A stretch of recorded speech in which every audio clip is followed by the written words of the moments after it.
The Light That Flew, the true story of the line that stitched a nation, a historical narrative for all ages. Prologue, The Shadow of Time.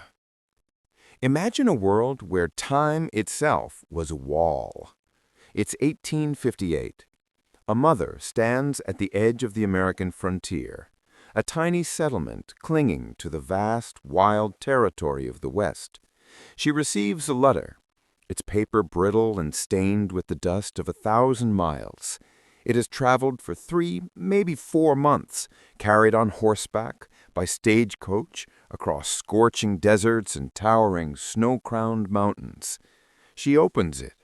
Her eyes scan the lines of familiar, sloping handwriting. It's from her son, a young man who journeyed west a year ago, seeking gold or land or just a fresh start. The letter is a year old, written just weeks after he left, confirming his safe arrival and his boundless optimism. A smile starts to form on her face, a wave of relief washing over her heart, until she turns the page and sees the date. She realizes she hasn't heard from him in nearly a year since this letter. A year of waiting. A year of dread. What has happened in the 365 days since he wrote these cheerful words? Is he still safe? Is he alive? The paper in her hand is not news. It is an artifact of lost time. A ghost of a conversation that might have mattered months ago. She crumples the letter, the paper a dry sob in her hand. That was America. A nation ripped in two by distance, east and west. The vast empty heart of the continent, a terrifying and beautiful wilderness, separated families, fortunes, and the very idea of a unified country. The journey from New York to San Francisco took 6 months by sea, or up to 6 weeks if you risked the perilous journey of the famed Pony Express.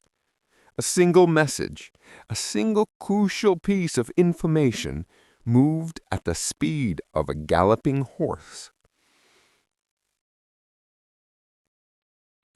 How could a single republic committed to liberty and union survive when a simple hello or help took longer than it took to cross an ocean? The truth was, it couldn't. Something had to change. Something had to bridge that enormous, aching void of time.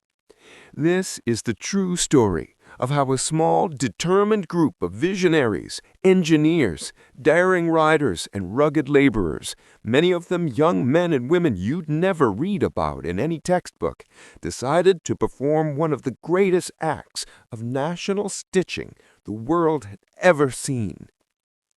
They didn't use a needle and thread, or steel rails, or even bridges. They used light, invisible electric light, trapped in copper wire, to make time itself vanish.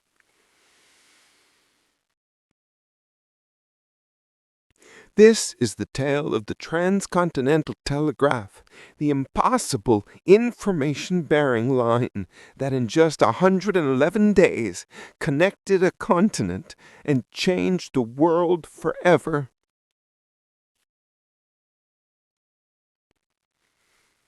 Chapter 1. The Whispering Wire. The story begins not in the rugged West, but in the cluttered, dimly lit New York workshop of a portrait painter named Samuel Morse. Before the Telegraph, Morse was known for his art, but a chance encounter on a transatlantic voyage in 1832 had utterly rewired his destiny. Morse was fascinated by a conversation about electricity, the mysterious force that could travel instantly along a wire.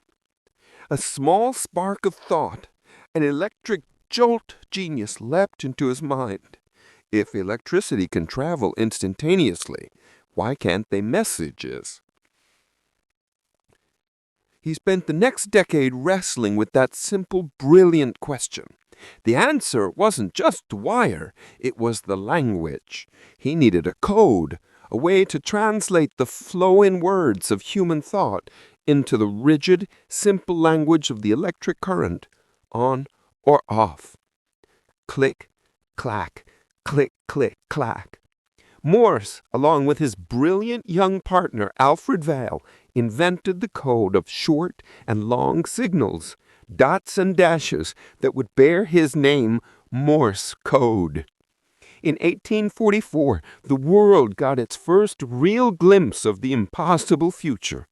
From the Supreme Court chamber in Washington, D.C., Morse sent the message, famously chosen by a young woman named Annie Ellensworth, "What hath God wrought?" In an instant, at a receiving station 40 miles away in Baltimore, Maryland, the answer appeared, translated from the clicks and clacks of the machine. Everything. The message that would have taken hours by horse and carriage had traveled 40 miles in a single flash of light-speed light. The effect was immediate and astonishing. Suddenly, newspapers could report on events near hours after they occurred. Stock market prices could be exchanged across state lines. Families could send word of birth or death, and the news would arrive before the mourners finished gathering. The whole eastern half of the United States, from Boston to Washington, began to knit itself together into a tighter, more informed, and faster-paced society. Telegraph lines sneaked through every town, climbing poles like vines. The lightning message was now a part of daily life. But a great empty space remained. Chapter 2. The Great Divide. While the East buzzed with electric news, the West was still locked in the age of the horse. The year is 1960. The United States is a land of two separate civilizations. Along the Atlantic coast, the telegraph made information nearly instantaneous. Past the Mississippi River, stretching for 2,000 miles to the Pacific coast, lay a vast, untamed wilderness, the Great American Desert. This land was home to towering mountains, including the Rockies and the Sierra Nevada, to blistering dry expanses like the Nevada Desert, and to millions of wild, free-roaming bison. It was also the ancestral home of powerful Indian nations who viewed the incoming lines of communication not as progress, but as an invasion. The challenge was not just distant, but sheer difficulty. The weather. Blizzards buried lines under feet of snow. Summer heat melted the gutta-percha insulation. Thunderstorms, often attracted to the tall new poles, frequently fried the instruments and splintered the wood. The wilds. Telegraph builders faced wolves, bears, rattlesnakes, and the constant threat of banditry.